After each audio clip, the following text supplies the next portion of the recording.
Hi hello అందరికీ నమస్కారం. నేను మీ Srikanth. Welcome to our SMS wings channel. మరి ఈరోజు మనం వార్తల్లో చూసుకున్నట్టయితే మరి ఫారం కోళ్లలో డేంజర్ బ్యాక్టీరియా యాంటీబయాటిక్స్ అతి వినియోగంతో యాంటీ మైక్రోబయల్ రెసిస్టెన్సీ వృద్ధి, ఎన్ఐఎన్ సైంటిస్టుల స్టడీలో వెల్లడి, తెలంగాణ కేరళలో అధ్యయనం.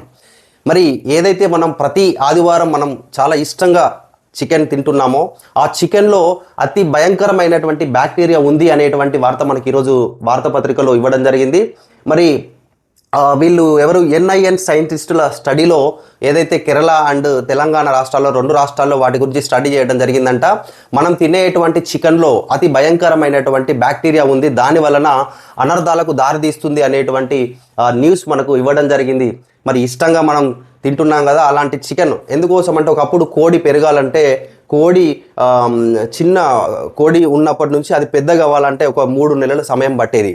కానీ ఇప్పుడు జస్ట్ 30 డేస్ అండ్ 40 డేస్ లోపట్నే ఆ కోడిని 2 కిలోల వరకు సైజు పెంచడానికి ఇంజెక్షన్స్ వాడుతున్నారనేటువంటి న్యూస్ మనం వింటూనే ఉన్నాము. కానీ ఈ న్యూస్ చూసినట్టయితే ఆల్రెడీ సైంటిస్టులే చెప్తున్నారు మరి దానిపైన ఇంత భయంకరమైన బ్యాక్టీరియా ఉన్నదని. మరి మనం తినాలా వద్దా అనేది ప్రతి ఒక్కరు మీరే ఆలోచించుకోండి.